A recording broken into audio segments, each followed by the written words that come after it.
جائیں کیسے زندگی، آؤ علماء سے پوچھ لیں، آئے جو مشکل پیش کوئی، آؤ علماء سے پوچھ لیں۔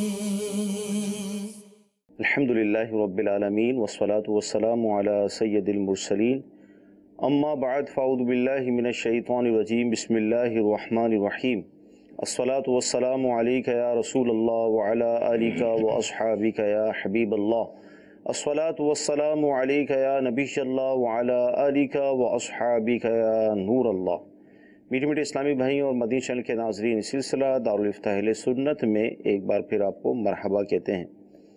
ابتداً درود پاک کی فضیلت عرض کی جاتی ہے کہ فرمان مصطفیٰ صلی اللہ تعالیٰ علیہ وسلم ہے، جو مجھ پر روز جمعہ درود شریف پڑھے گا میں قیامت کے دن اس کی شفاعت کروں گا۔ صلو علی الحبیب صلی اللہ تعالیٰ علی محمد صلی اللہ علیہ وسلم۔ مدنی چینل کے ناظرین، اس سلسلے کی برکت سے ہمارے علم میں اضافہ ہوتا ہے، بہت کچھ سیکھنے کو ملتا ہے، اور دو مفتیان کرام ہمارے ساتھ تشریف فرما ہوتے ہیں۔ ایک ہمارے سامنے موجود ہیں مفتی کفیل صاحب، اور دوسرے زمزم نگر حیدرآباد سے مفتی نوید صاحب انشاءاللہ ہمارے ساتھ ہوں گے۔ آئیے سلسلے کو آگے بڑھاتے ہیں، آپ کی کورس لیتے ہیں۔ زکوٰۃ کیا اپنی غریب بہنوں کو دی جا سکتی ہے؟ جی مفتی صاحب۔ مستحق کی زکوٰۃ بہن بھائیوں کو زکوٰۃ دی جا سکتی ہے، بلکہ دیگر افراد اجنبیوں کے مقابلے میں رشتہ داروں کو دینے کے اندر ڈبل ثواب ہے۔ ایک تو صلہ رحمی کا بھی ثواب ہے اور دوسرا صدقے کا بھی ثواب ہے۔ ٹھیک ہے، تو اگر وہ مستحق کی زکوٰۃ ہیں بہن تو دے سکتے ہیں، مگر یہاں پر ایک پہلو اور بھی ہے، ٹھیک کہ بھائی اپنی زکوٰۃ دے رہا ہے تو وہ بہن کو دے سکتا ہے۔ صحیح۔ لیکن اگر کوئی بیٹا ہے جو کہ اپنی والدہ کے زیورات کی زکوٰۃ دینا چاہ رہا ہے، صحیح، یا اپنے والد کے مال تجارت وغیرہ کی یا اور دیگر چیزوں کی زکوٰۃ دینا چاہ رہا ہے، والد سے اجازت لے کے کہ والد صاحب آپ نہ پریشان ہوں، میں آپ کی زکوٰۃ ادا کر دیتا ہوں، اب یہ زکوٰۃ وہ بہن کو نہیں دے سکتا، کیونکہ یہ زکوٰۃ ادا کس کی ہو رہی ہے؟ والدین۔ تو والدین کا اپنی اولاد کو زکوٰۃ دینا یہ جائز نہیں ہے، یوں ہی اولاد کا اپنی والدین کو زکوٰۃ دینا جو ہے وہ جائز نہیں ہے۔ تو بہن بھائی آپس میں اپنی زکوٰۃ جو ہے وہ دے سکتے ہیں، جبکہ جس کو دے رہے ہیں وہ مستحق کے زکوٰۃ ہو اور اس میں صلہ رحمی کی بھی نیت کریں تو انشاءاللہ عز و جل دونوں ثواب ملیں گے۔ جی اگلی کال لیں گے۔ مفتی صاحب سے میرا سوال ہے کہ مغرب کی 3 رکعت فرض جب پڑھتے ہیں تو اس میں سے پہلی رکعت چھوٹ جاتی ہے، پھر سب رکعتوں میں قاعدے میں بیٹھنا پڑتا ہے، تو کیا اس کے لیے سجدہ سہو کرنا پڑے گا یا ویسے ہی نماز پوری کر لینی؟ جواب عنایت فرما دیجیے۔ جی کیا ارشاد فرمائیں گے اس حوالے سے؟ سجدہ سہو ان پر لازم نہیں ہوگا۔ مثال کے طور پہ انہوں نے 1 رکعت امام کے ساتھ پڑھی ہے، اب وہ امام کی تیسری رکعت تھی، امام نے اس کے بعد سلام پھیر دیا، تو اب اس کے بعد یہ اپنی دوسری رکعت پڑھیں گے۔ اب چاہیں تو یہاں پر یہ قاعدہ کر سکتے ہیں اور چاہیں تو یہاں پر قاعدہ نہ کریں، 2 رکعتیں مکمل کر کے آخر میں ہی قاعدہ کریں۔ صحیح۔ تو ان کے لیے دونوں صورتیں جائز ہیں، دونوں میں سے کسی بھی صورت میں ان پر سجدہ سہو لازم نہیں ہوگا، لیکن اولا اور بہتر یہ ہے کہ امام کے سلام پھیرنے کے بعد جو یہ رکعت پڑھیں اس پر قاعدہ کریں، یہ ان کے لیے اولا ہے۔ اگر اس پر قاعدہ نہیں کرتے تو بھی بہرحال ان کی نماز ہو جائے گی۔ ٹھیک جی اگلی کال۔ میرا سوال یہ ہے کہ اگر کوئی آدمی ملازمت کے سلسلے میں اپنے ہوم سٹی سے باہر جاتا ہے اور 4-5 ایک معمول سے ہر ہفتے کے بعد وہ اپنے گھر آتا ہے، تو کیا جب وہ جاب پہ جائے گا تو وہاں پہ وہ قصر نماز پڑھے گا یا پوری نماز پڑھے گا؟ جی کیا اپنے شہر سے جب اس کا جہاں پر جو جاب کی جگہ ہے وہ مدت مسافت پر ہے، شرعی مسافت پر ہے، 92 کلومیٹر یا اس سے زائد مسافت پر ہے اس کے شہر سے، تو ایسی صورت میں جب وہاں پر اس کا ارادہ 15 دن یا اس سے زیادہ رہنے کا نہیں ہے اور وہ جگہ اس کا وطن اصلی بھی نہیں ہے، تو پھر بہرحال وہاں پر یہ اپنی نماز قصر ہی ادا کرے گا۔ ہاں اپنے شہر میں 1 دن کے لیے بھی آئے گا تو پوری نماز ادا کرے گا، وہاں اگر 14 دن بھی رہنے کی نیت ہے تو ایسی صورت میں بھی قصر کرے گا، لیکن قصر اسی وقت جب کہ اپنی علیحدہ انفرادی نماز پڑھے گا۔ اگر امام کے پیچھے پڑھتا ہے تو بہرحال باجماعت جب نماز ادا کرے گا مسافر تو وہ مقیم امام کے پیچھے مکمل نماز ہی ادا کرے گا۔ ٹھیک جی اگلی کال۔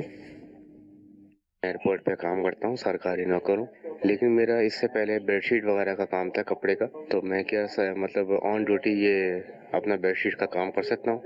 کیا فرماتے ہیں نوکری کے دوران پرسنل کام؟ دیکھیں، لوگ عمومی طور پہ دو طرح کے ملازم ہوتے ہیں، یا تو وہ وقت کے ملازم ہوتے ہیں، یا پھر ان کا وقت سے تعلق نہیں ہوتا، کام کی ملازمت ہوتی ہے کہ یہ کام کر کے دے دو، جیسے کہ دھوبی کو کپڑے دے دیے جاتے ہیں کہ بھئی یہ دھو کر دے دو.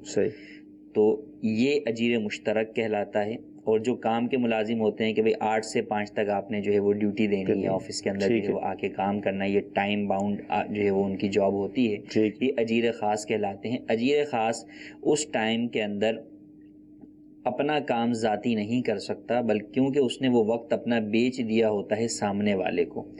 نماز وغیرہ حاجت شرعی یا حاجت طبعی کی اجازت ہوتی ہے، نماز وغیرہ پڑھنے سے تو مالک منع نہیں کر سکتا، لیکن اس کے علاوہ اس کا ذاتی کام کرنا اس کی اجازت نہیں ہے. اب ذاتی کام کرنے کی پھر دو صورتیں ہیں. مالک کی اجازت کے بغیر کرے گا تو گناہ گار بھی ہوگا. ہاں، مالک کی اجازت سے کرتا ہے اور مالک اس کو اجازت دینے کا مجاز بھی ہے. مالک سے مراد جو بھی جو اس سے جو ہے وہ ایگریمنٹ کر رہا ہے. تو اب ذاتی ملازمتوں میں تو مالک جو ہے وہ مجاز ہے کہ جناب وہ اجازت دے دے کہ ٹھیک ہے تم اپنا یہ کام بھی جو ہے وہ کر لیا کرو. لیکن سرکاری یا وقف کے اداروں کے اندر اس بات کی اجازت نہیں ہوتی متولی کو یا ان افراد کو کہ وہ یوں اجازت دے دیں. اور پھر اس کام کی وجہ سے اگر اصل کام میں ہی حرج واقع ہو رہا ہے کہ یہ اپنا ذاتی کام کر رہا ہے جس کی وجہ سے ادارے کا یا جاب کا جو کام ہے اس میں حرج واقع ہو رہا ہے، تو اب اگر اس نے کوئی کام اس طرح کا کیا جس کی وجہ سے اصل اجارے کے کام میں حرج واقع ہوا، تو اتنے وقت کی اس کو کٹوتی بھی کروانی ہوگی کہ اتنے وقت کی تنخواہ لینا اس کے لیے حلال نہیں ہوگا. بغیر اجازت کی صورت کے اندر گناہ گار تو دونوں صورتوں میں وہ ہوگا، چاہے اس ذاتی کام کی وجہ سے جاب کے کام پر فرق پڑے یا نہ پڑے. مالک کی اجازت کے بغیر کرے گا تو گناہ گار ہوگا. ہاں، اب اگر ایسا کام کرتا ہے کہ جس کی وجہ سے کام میں حرج واقع ہوتا ہے جاب والے کام میں، تو وہاں کٹوتی بھی کروانی ہوگی. اور جہاں جاب والے کام میں حرج واقع نہیں ہوتا وہاں بہرحال کٹوتی پھر لازم نہیں ہوگی. ٹھیک جی، اگلی کال لیں گے. دارالفتاح میں میرا سوال عرض ہے کہ ثواب کیا ہے؟ جی مفتی صاحب کیا ارشاد فرمائیں گے، ثواب کیا ہے؟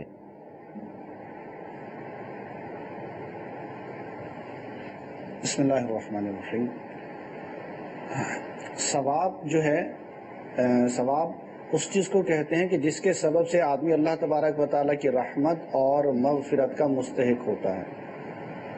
اور اس کے مقابل ایک اور چیز آتی ہے جسے اجر کہا جاتا ہے، اردو میں ہم اس کو نیکی کہتے ہیں. تو نیکی جو ہے، یہ نیکی کے سبب جو ہے آدمی ثواب یعنی خیر کا مستحق ہوتا ہے، اور اس خیر یعنی ثواب کے ذریعے جو ہے بندہ جو ہے اللہ تبارک و تعالیٰ کی رحمت اور مغفرت کا مستحق ہوتا ہے. ٹھیک ہے. اچھا مفتی صاحب، کچھ ایس ایم ایس بھی شامل سلسلہ کرتے ہیں. یہ ایس ایم ایس یہ ہے کہ زکوٰۃ کس مہینے میں دی جائے، کیونکہ رمضان شریف میں زکوٰۃ دیں گے تو فرض کا ثواب 70 گنا زیادہ ہو جاتا ہے. کیا فرمائیں گے؟ عمومی طور پر لوگ یہ سمجھتے ہیں کہ جناب زکوٰۃ رمضان میں فرض ہوتی ہے. ٹھیک، حالانکہ ایسا نہیں ہے. زکوٰۃ ہر شخص کے مال پر سال گزرنے پر لازم ہوتی ہے، اور ہر شخص کا جو سال کا ڈیوریشن ہے وہ مختلف ہو سکتا ہے. کوئی صاحب نصاب شوال میں ہوا تو اس کے اوپر آئندہ شوال میں زکوٰۃ لازم ہوگی. کوئی محرم میں ہوا تو اس پر آئندہ محرم میں ہوگی.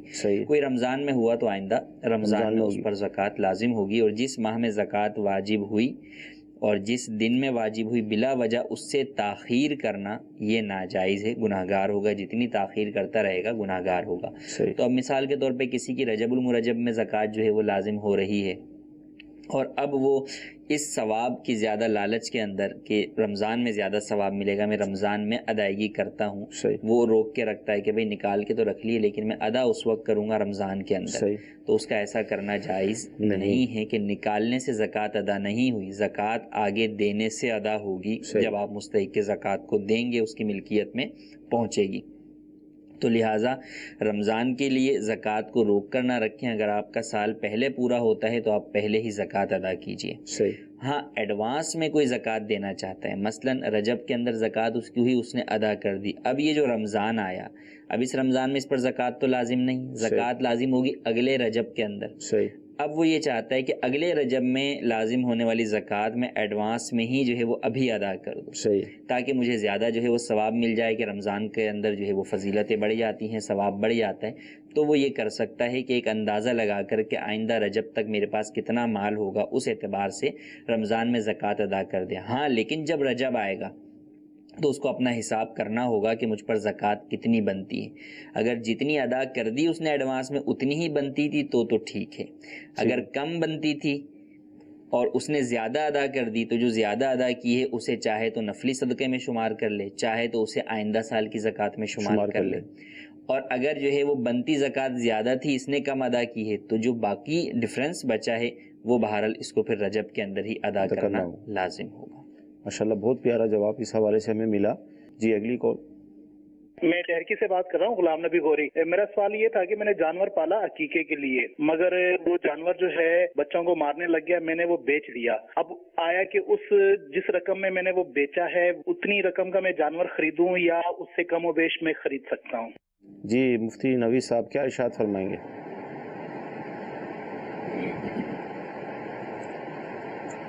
وہ جانور بیچ کے اتنی رقم میں بھی خرید سکتے ہیں، اسے کم میں بھی خرید سکتے ہیں، زیادہ میں بھی خرید سکتے ہیں۔ ان پر وہ رقم اور وہی جانور بیعین ہی عقیقے میں کرنا لازم نہیں ہے۔ یہ معاملات قربانی میں ہوتے ہیں کہ جو جانور خریدا اور شرعی فقیر نے خریدا تو اب اسے بیچنے کی اجازت نہیں ہے، اور اگر کسی وجہ سے بیچنا پڑا تو اس کی قیمت وغیرہ صدقہ کرنا لازم آتی ہے۔ تو یہ قربانی کے معاملات میں ہے، عقیقے میں ایسے نہیں ہے۔ ٹھیک ہے جی اگلی کال۔ صاحب میں نے آپ سے سوال پوچھنا ہے، میں نے 3 لاکھ روپے رقم دی ہوئی ہے، ایک دوست ہے میرا، وہ کام کرتا ہے یہ ٹی وی فریج کا، قسطوں پہ چیزیں دیتا ہے، تو میری ٹانگ ٹوٹی ہوئی ہے، میں کام نہیں کر سکتا، کوئی روزگار نہیں ہے، تو اس لیے میری رہنمائی فرما دیجیے۔ میں نے اس سے 13,000 روپے لینے ہیں مہینے کے، وہ میں لے سکتا ہوں؟ وہ مجھ پہ حلال ہے یا حرام ہے؟ یہ کیا انویسٹمنٹ ہے؟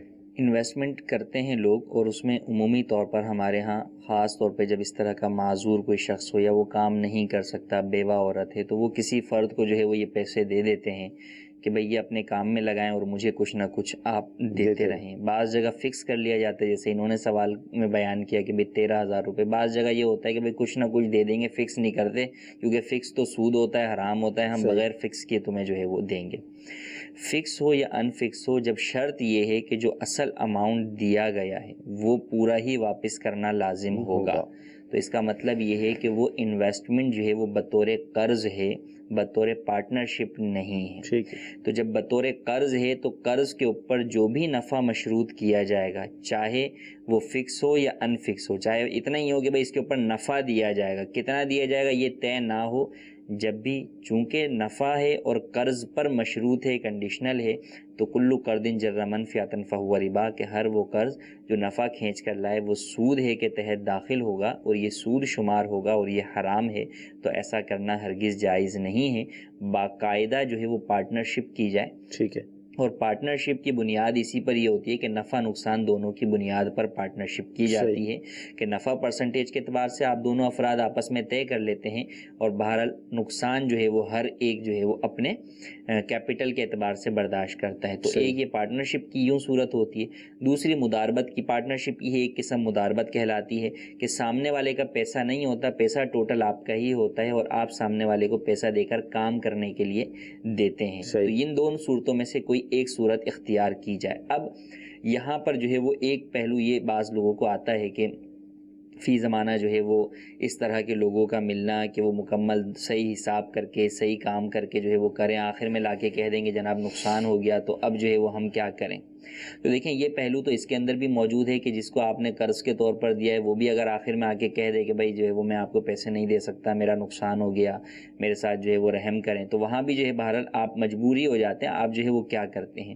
لیکن چلیں اگر اس اعتبار سے بھی کرنا چاہیں تو اس کا دوسرا حل موجود ہے، لیکن وہ پھر پارٹنرشپ نہیں، اس میں تھوڑی سی آپ کو مشقت برداشت کرنی پڑے گی، اور اس میں یہ ہوگا کہ مثال کے طور پہ کسی شخص کو اس طور پہ قرض چاہیے کہ اس کو اپنے کسی کام میں لگانا ہے، صحیح، تو اب اسے جو آگے سامان خریدنا ہے، مثال کے طور پہ 10 فریج جو ہے وہ اسے خریدنے ہیں اور وہ اس نے دکان کے اوپر رکھنے ہیں اور کیش میں ابھی خریدنے ہیں، بعد میں قسطوں پر وہ بیچے گا، تو یہ شخص جو پیسہ لگا رہا ہے یہ 10 فریج جا کر خود خرید لے صحیح، اور ان فریج کے اوپر قبضہ کر لے، اپنی کسٹڈی میں لے لے. مثال کے طور پہ ایسی کوئی گاڑی جو ہے وہ ہائر کرے اور اس کے اوپر وہ لوڈ کروا دے، یا اپنے سامنے نکلوا لے کہ بھئی یہ 10 فریج ہم نے جو ہے وہ آپ کو بیچے، جو پیچھے جو ہول سیلر ہیں ان سے یہ خرید لے، یہ وہاں پر موجود ہو، یہ موجود ہو، یا اس کا کوئی اور نمائندہ موجود ہو جائے بطور وکیل. وہ شخص موجود نہ ہو جس کو اس نے بیچنا ہے، وہ موجود نہ، اس کے علاوہ کوئی اور ہو.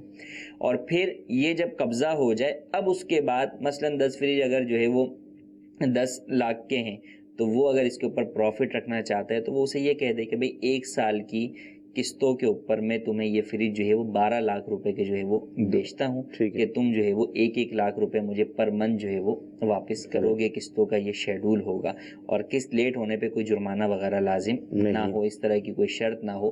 تو یہ ایک جواز کی صورت ہے کہ اس کے اندر آپ کی رقم بھی جو ہے وہ پوری کی پوری آپ کو واپس ملے گی، بلکہ رقم کے علاوہ جو آپ کا پروفٹ بھی جو آپ نے اوپر رکھا وہ بھی بہرحال پورا کا پورا ہی آپ کو ملے گا، اس میں آپ کو نقصان نہیں ہوگا. لیکن اس میں جو پہلے ہم نے شرط بیان کی کہ اولاً خریداری، اور خریداری کے بعد آپ کا قبضے کے بعد ہی آپ آگے سیل آؤٹ اسے کر سکتے ہیں. بغیر قبضہ کیے جو لوگ بیچ دیتے ہیں یا اسی کو پیسے دے دیتے ہیں کہ تم جا کے جو ہے میری طرف سے خرید لو اور یہ جو ہے وہ اتنے کا سمجھو کہ میں نے تمہیں بیچ دیا، ایسا کرنا ہرگز جائز نہیں. مزید چل کے ناظرین آپ یہ دیکھیں کہ مفتی صاحب نے ایک آسان صورت بھی بیان فرمائی جس میں منتھلی پروفٹ بھی مل سکتا ہے، لیکن بات وہی ہے کہ جب تک آپ علماء اہل سنت سے، مفتیان کرام سے رابطہ نہیں کریں گے، ان کی بارگاہ میں حاضر نہیں ہوں گے، اپنے مسئلے پر ڈسکس نہیں کریں گے تو رہنمائی کس طرح حاصل ہوگی؟ از خود فیصلہ کر لینا، از خود کسی سے ان نون بندے سے مشورہ کر کے تو پھر وہ حرام اور سود میں ہی بندہ پڑ جاتا ہے. تو لہذا جو بھی ہمارے سائل ہیں ان سے میری مدنی التجا ہے کہ آپ مفتی صاحب سے رابطہ کریں، اور آئندہ کے لیے بھی جو سن رہے ہیں یا دیکھ رہے ہیں تو ان کو یہ مشورہ پیش کیا جا رہا ہے کہ جو بھی کام کرنے نکلیں تو شرعی رہنمائی لے لیجئے، انشاءاللہ تعالی جائز صورت آپ کو بیان کر دی جائیں گی اور یوں حرام میں پڑنے سے ہم بچ جائیں گے. جی اگلی کال. میں محمد ارہا عرب شریف سے بول رہا ہوں. میرا سوال ہے کہ کیا جس کے ذمے قضا نمازیں باقی ہوں تو کیا وہ تہجد، اشراق، چاش وغیرہ کی نماز پڑھ سکتا ہے؟ جی کیا فرمائیں گے؟ قضا نمازوں کے ساتھ ساتھ نوافل. جس کے ذمہ قضا نمازیں ہیں اس کے لیے اولا تو یہ ہے کہ وہ نوافل کی جگہ پر بھی قضا نمازیں ہی پڑھے، لیکن وہ نوافل کے جن کے احادیث میں فضائل وارد ہیں جیسے کہ تہجد کی نماز ہے اور صلاۃ التسبیح وغیرہ ہے، یہ نمازیں قضا نماز ذمہ ہونے کے باوجود بھی پڑھی جا سکتی ہیں. ٹھیک. جی اگلی کال. آصف حمید اتاری، بلال مسجد پکریال راولپنڈی سے عرض کر رہا ہوں. میرا سوال یہ ہے کہ کیا نماز کے دوران پاؤں اٹھانے سے نماز فاسد ہو جاتی ہے یا نہیں ہوتی؟ جی مفتی صاحب یہ بھی مشہور ہے کہ انگوٹھا حرکت نہ کرے، انگلیاں حرکت نہ کریں، پاؤں نہ اٹھے، کیا فرمائیں گے؟ جی ہاں، عوام میں ایسا مشہور ہے کہ دایاں پاؤں حرکت نہ کرے. بعض کے نزدیک ہے کہ دایاں پاؤں حرکت نہ کرے، بعض کے نزدیک یہ ہے کہ انگوٹھا حرکت نہ کرے اور انگوٹھا جو ہے زمین میں ایسے گڑا ہوا ہو جیسے کہ کیل گڑی ہوئی ہوتی ہے. جی تو نماز میں چاہے دایاں پاؤں اٹھ جائے یا بایاں پاؤں اٹھ جائے، اس سے نماز میں کوئی فرق نہیں پڑتا. ٹھیک ہے. اور بلکہ کبھی دائیں پاؤں پر اور کبھی بائیں پاؤں پر دباؤ دینا، نماز کے اندر جو ہے نا دباؤ دینا، کہ کبھی دائیں پاؤں پر دباؤ دے کر کھڑے ہو گئے، کبھی بائیں پاؤں پر دباؤ دے کر کھڑے ہو گئے، اس کو تراوح کہا جاتا ہے. تو جو نماز لمبی ہے اس کے اندر یہ تراوح کرنا بھی سنت ہے. ٹھیک ہے. کہ آدمی کھڑا ہوتا ہے، کبھی دائیں پاؤں پر دباؤ دے دے، کبھی بائیں پر دباؤ دے دے، اور اگر کسی ایک پاؤں کو اٹھا بھی دیتا ہے تو اس سے نماز پر کوئی فرق نہیں پڑتا، نماز بہرحال ہو جاتی ہے. ٹھیک. جی اگلی کال لیں گے. مکی بول رہا ہوں بیرو شہر سے. سوال یہ ہے کہ سفر نماز جو ہے وہ کتنے کلومیٹر تک ہے، وہ گھر سے نکلنے کے بعد کہاں سے شروع کرنی ہے؟ قصر نماز کہاں شروع ہوگی؟ سٹارٹ کہاں سے لیں گے؟ قصر نماز سٹارٹ تو آج اپنے شہر کی آبادی سے باہر نکل جائیں گے اور آپ کا آگے جہاں جانے کا ارادہ ہے وہاں تک کی مسافت 92 کلومیٹر یا اس سے زیادہ کی ہے تو آپ شرعی مسافر ہو گئے. 92 کلومیٹر کو جو کاؤنٹ کیا جائے گا آپ کے شہر کی آبادی ختم ہونے کے بعد سے اس کی کاؤنٹنگ سٹارٹ ہوگی، اور جہاں آپ جانے چاہ رہے ہیں وہ جو اگر کسی شہر میں جانا چاہ رہے ہیں تو اس شہر کی آبادی شروع ہونے سے پہلے تک یہ مدت جو ہے وہ یہ سفر کے ڈیوریشن جو ہے وہ کاؤنٹ کیا جائے گا۔ تو اب اگر یہ 92 کلومیٹر یا اس سے زیادہ مسافت کے ارادے سے آپ نکل گئے تو اگرچہ اپنے شہر کی آبادی سے کچھ ہی فاصلے پر آپ نکلے ہوں، لیکن آبادی ختم ہو گئی اور اس کے بعد اگر آپ نماز پڑھتے ہیں تو آپ قصر نماز ہی ادا کریں گے۔ ٹھیک جی، مزید کال ہیں؟ سوال میرا یہ حضرت کہ اگر کوئی شخص پیلیے کامل مرید ہو جائے اور چند دنوں کے بعد پیر صاحب انتقال کر جائیں اور وہ شخص روحانیت میں آگے بڑھنا چاہتا ہے تو وہ کسی دوسرے پیر سے طالب ہوگا یا مرید ہوگا؟ یہ غلط بتا دیجیے گا۔ جی کیا فرماتے پیر کی تبدیلی؟ دوسرے پیر صاحب سے طالب ہو سکتا ہے، ارادت تو باقی ہے اپنے ہی پیر سے، اور اپنے پیر سے ارادت ختم بھی نہ کرے، یہ نہ سوچے کہ ان کا انتقال ہو گیا تو اب میرا رشتہ ختم ہو گیا، ایسا نہیں۔ یہ جو روحانیت کا رشتہ ہے وہ بہرحال باقی ہے، اور کسی اور سے بھی طالب ہو تو جو بھی فیض ملے اسے اپنے ہی پیر کا فیض جانے، یہ نہ سمجھے کہ میں فیض لینے کے لیے کسی اور کے پاس جو ہے وہ جا رہا ہوں اور دوسرے سے مجھے فیض ملے گا، تو طالب ہو جائے دوسرے کا، لیکن بہرحال وہ فیض جو ہے وہ اپنے ہی پیر کا فیض جانے، جو کہ اس کو دوسرے پیر سے ملے اسے بھی اپنے پیر کا ہی فیضان سمجھے۔ جی اگلی کال۔ محمد عابد اتاری بنگلہ دیش سے عرض کر رہا ہوں، مفتی صاحب کی بارگاہ میں عرض یہ ہے کہ جس طریقے سے عمامہ شریف باندھتے ہیں اس وقت جو کبھی کبھی ایسا ہوتا ہے کہ اوپر جو ہے ٹوپی نظر آتی ہے یا اوپر کپڑا عمامہ سے ڈھانپنے بھول گئے، تو ایسی صورت میں یہ ٹوپی کا نظر آنا کہ نماز کی حالت میں کیا حکم ہوگا؟ جی کیا نماز تو دیکھیں ہو جائے گی ٹوپی نظر آنے کی وجہ سے۔ اعتجار کہلاتا ہے کہ درمیان میں ٹوپی بھی نہ ہو اور سر جو ہے وہ کھلا ہوا ہو، تو یہ اعتجار کہلاتا ہے۔ اس حالت میں نماز پڑھنا مکروہ ہے، تحریمی ہے۔ لیکن ٹوپی پہنے ہوئے ہیں اور سر نظر نہیں آ رہا بلکہ ٹوپی نظر آ رہی ہے، تو ایسی صورت میں یہ مکروہ نہیں ہے، نماز ہو جائے گی۔ ہاں البتہ اس اعتبار سے بالکل دیکھا جائے کہ ٹوپی چھپا لی جائے کہ جب آپ کسی معزز بارگاہ کے اندر جائیں گے تو آپ اس بات کا خیال رکھیں گے کہ نہیں یار امامہ اچھا بنا ہوا اوپر سے جو ہے وہ چھپا ہوا ہو، تو جو سب سے معزز بارگاہ اللہ رب العالمین کی ہے، جب وہاں جا رہے ہیں تو وہاں بھی جاتے ہوئے اس طرح کی زیب و زینت کو باقاعدہ اختیار کر کے جایا جائے۔ ٹھیک جی اگلی کال لیں گے۔ سوال میرا یہ ہے کہ اسٹاک مارکیٹ اور شیئر میں انویسٹ کرنا کیسا ہے؟ جی نوید بھائی کیا ارشاد فرمائیں گے؟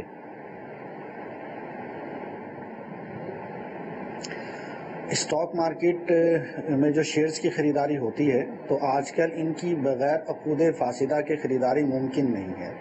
ٹھیک ہے، کیونکہ جو بھی شیئرز وغیرہ خریدے جاتے ہیں ان کی خریداری اسٹاک مارکیٹ کے ذریعے ہوتی ہے، اور وہاں پر جو آج کل طریقہ کار رائج ہے وہ شریعت کے موافق نہیں ہے، تو اس وجہ سے ان کی خریداری سے بچا جائے گا۔ صحیح۔ کچھ ایس ایم ایس بھی ہم شامل کریں گے، نوید بھائی آپ سے جواب لیں گے اس کا۔ ایس ایم ایس یہ ہے کہ جب جیسے کوئی نماز پڑھتا ہے تو نماز کا نشان جب اس کے ماتھے پر آ جاتا ہے تو اس حوالے سے ایس ایم ایس ہے کہ اگر کوئی پوچھے یہ کیا ہے تو جواب کیا دیا جائے، اور دوسرا یہ کیا ہم یہ کہہ سکتے ہیں کہ یہ محراب کا نشان ہے؟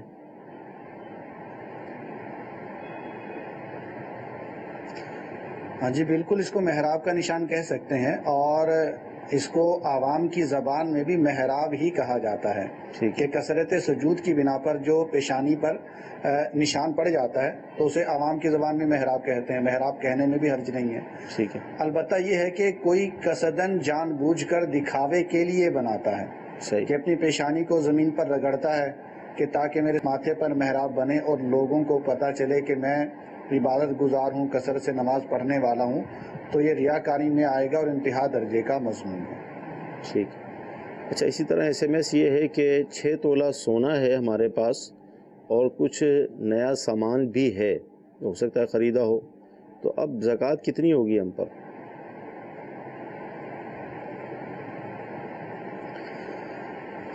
سونا اگر اکیلا ہے نا تو اس کے ساتھ کوئی ایسی چیز ہونا ضروری، یعنی 6 تولے سونا اگر اکیلا ہے تو اس کے ساتھ کوئی ایسی چیز ہونا ضروری ہے جو چاندی ہو یا روپیہ پیسہ ہو یا مال تجارت وغیرہ ہو یا پرائز بانڈ وغیرہ ہو، کہ جس کی وجہ سے بقدر نصاب ہو جائے۔ ورنہ سونا اکیلا ہے، اس کے ساتھ نہ چاندی ہے، نہ روپے پیسے ہیں، نہ ہی پرائز بانڈ ہے، نہ ہی مال تجارت وغیرہ ہے، تو پھر اس کا کم از کم 7.5 تولے ہونا ضروری ہے۔ اگر 7.5 تولے نہیں ہے تو پھر زکوٰۃ فرض نہیں ہوگی۔ لیکن اگر سونے کے ساتھ چاندی ہے یا حاجت سے زائد روپے ہیں یا مال تجارت ہے یا پرائز بونڈ یا اس طرح کی کوئی اور چیز ہے، اور ان دونوں کی قیمت ملانے سے ان کی قیمت 52.5 تولہ چاندی کے برابر یا اس سے زیادہ ہو جاتی ہے تو زکوٰۃ فرض ہو جائے گی، ورنہ زکوٰۃ فرض نہیں ہوگی۔ اچھا، اسی طرح نوید بھائی SMS یہ ہے کہ اگر کسی پر قربانی واجب تھی اور اس کو آج علم ہوا کہ گویا کہ 20 سال پہلے بھی مجھ پر قربانی واجب تھی، تو آج وہ اس کی ادائیگی کیسے کرے گا؟ اگر وہ بکرا لیتا ہے تو کیا وہ 20 سال پرانی قیمت کے مطابق لے گا یا آج کی قیمت کے مطابق لے گا؟ سب سے پہلے تو اس پر توبہ واجب ہے کہ وہ سچے دل کے ساتھ اللہ تبارک و تعالیٰ کی بارگاہ میں توبہ کرے کہ صاحب نصاب ہوتے ہوئے قربانی نہ کرنا یہ بھی ایک گناہ ہے۔ تو اللہ تبارک و تعالیٰ کی بارگاہ میں توبہ کرے اور پھر ہر سال کے اعتبار سے اس سال کے بکرے کی قیمت لے اور وہ صدقہ کرے۔ تو 20 سال پہلے جو بکرے کی قیمت تھی اس سال میں وہ قیمت لے، وہ صدقہ کرے، اس اگلے سال میں جو قیمت تھی وہ صدقہ کرے، اس اگلے سال میں جو قیمت تھی وہ صدقہ کرے، علی ھذا القیاس۔ تو 20 سالوں کی قیمت صدقہ کرے گا، اور اس کی جگہ پر یہ قربانی نہیں کر سکتا۔ یہ سمجھے کہ چلیں مجھ پر 20 سال کی قربانی جو واجب تھی وہ چھوٹ گئی ہے، تو اس سال میں جو ہے ان سب قربانیوں کی قضا کر دیتا ہوں، یا اگلے سالوں میں تھوڑا تھوڑا کر کے ان کی قضا ادا کرتا رہتا ہوں، تو مزید قربانی کرنے سے قربانی ادا نہیں ہوگی۔ جو قربانی گزر گئی ہے تو اس قربانی کی جگہ پر اب یہ ایک بکرے کی قیمت صدقہ کریں گے، ٹھیک، اور قیمت وہی لی جائے گی جو اس سال بکرے کی تھی۔ نوید بھائی بہت شکریہ، آپ نے سلسلے میں جوائن کیا۔ اللہ تعالیٰ مزید آپ کے علم میں، عمر میں برکت عطا فرمائے۔ جی، یہاں کے لیے کال دیجئے۔ جی، والدہ ہیں، وہ پوچھ رہی ہیں کہ عورتوں کا قبرستان جانا صحیح ہے یا غلط ہے؟ جی، کئی دفعہ بات تو ہو چکی ہے لیکن مزید عورتوں کو قبرستان جانا منع ہے، عورتیں گھر سے ہی فاتحہ اور اصالہ ثواب کریں۔ ٹھیک۔ اچھا، بعض اوقات ایسا ہوتا ہے کہ جیسے ہم کسی اور کام سے نکل رہے ہیں، راستے میں قبرستان آیا تو کیا وہ گاڑی روک کر اس طرح فاتحہ وغیرہ پڑھی جا سکتی ہے؟ گزرتے ہوئے جو ہے وہ جا رہے ہیں، کوئی قبرستان آ گیا یا کوئی مزار آ گیا، وہاں پر جو ہے وہ جیسے اب ہم بھی کئی دفعہ گزرتے ہوئے جاتے ہیں تو ایک تو قبرستان کی دعا کہ قبرستان جانے کی میں اندر جانے کے لیے پڑھنا، اور ایک ہے گزرتے ہوئے بھی پڑھنا۔ تو اب گزرتے ہوئے وہاں رک کر جو ہے وہ فاتحہ پڑھ لیں باہر ہی، قبرستان کی طرف خواتین نہ جائیں، باہر ہی، کہ بھئی گاڑی میں تو گزر ہی آئیں گے فوری طور پہ، چلیں کھڑے ہو کر جو ہے وہ پڑھ لیتے ہیں، یا گزرتے ہوئے جو ہے وہ پڑھ لیتے ہیں، تو اس میں حرج نہیں ہے۔ خاص قبرستان کی نیت سے جو ہے وہ خواتین کو جانا منع ہے۔ ٹھیک ہے جی، اگلی کال۔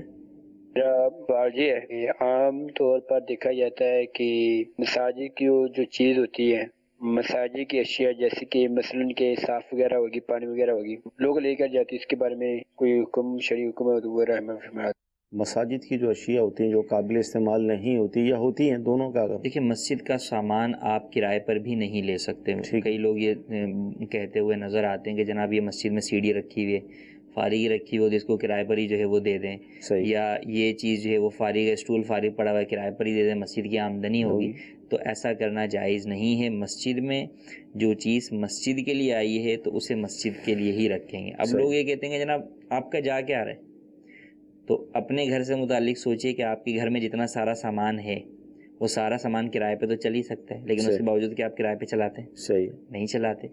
تو بہرحال اس کی اپنی ایک وہ ہوتی ہے، تو جو سامان خریدا ہی مسجد کے استعمال کے لیے گیا ہے تو وہ مسجد میں ہی استعمال آئے گا۔ ہاں اگر مسجد کو کوئی پیسے دیتا ہے کہ اس سے ایسا سامان خریدو جو کہ کرائے پر چلایا جائے مسجد کی آمدن کے لیے، صحیح، اسے کرائے پہ چلایا جائے گا کہ وہ وقف ہی جو ہے وہ آمدن کے لیے کیا گیا ہے۔ لیکن نارمل سامان ہے تو اس کو استعمال کرنے کی نہ ہی پیسوں کے ساتھ نہ ہی بغیر پیسوں کے، مفت بھی نہیں دے سکتے کہ نہیں جناب فلاں جو ہے وہ باہر محفل میلادی تو ہو رہی ہے اسی کے اندر جو ہے وہ استعمال کر لیں، یا فلاں گھر پر محفل میلاد ہو رہی ہے، دین کے کام تو ہو رہا ہے، نیک کام ہو رہا ہے، بالکل ہو رہا ہے، لیکن مسجد کی اشیاء وہاں پر استعمال نہیں ہو سکتی۔ یوں ہی مسجد سے لوگ جو ہے وہ پانی بھر کر لے کر چلے جاتے ہیں کہ بھائی اللہ کے نام کی چیز ہے اور ہمارے ہی تو جو ہے وہ پیسوں کا ہے، تو وہ پیسے اب آپ کے نہ رہے، جب آپ نے مسجد میں دے دیے تو مسجد کی ملکیت ہو گئے، تو اب آپ کا اس سے تعلق نہیں رہا کہ نہیں جناب ہم نے ہی محلے والوں نے پیسے دے کے جو ہے وہ پانی ڈلوایا ہے یا ٹینکر ڈلوایا تو ہم ہی استعمال نہ کریں۔ یا یوں اس طرح بھی لوگ کہتے ہیں کہ بھائی مسجد میں آگے بھی تو ہم ہی استعمال کرتے ہیں، وضو خانے پہ اور کون کرتا ہے، کوئی اور مخلوق آگے تھوڑی کرتی ہے، ہم ہی کرتے ہیں۔ تو وہ بات اپنی جگہ اس اعتبار سے درست ہے کہ کرتے آپ استعمال ہے، لیکن یہاں کا استعمال وہ مسجد کا استعمال شمار ہوگا کہ اس کا ثواب ملتا ہے، کہ لوگ وضو کے لیے کوئی پانی ڈلواتا ہے تو وضو کرنا ایک ثواب کا کام ہے، تو اس سے ڈلوانے والے کو ثواب ملتا ہے۔ تو مسجد کی چیزیں مسجد سے متعلقہ امور کے اندر ہی استعمال کی جائیں گی، اس کو گھر لے جانے کی اجازت نہیں۔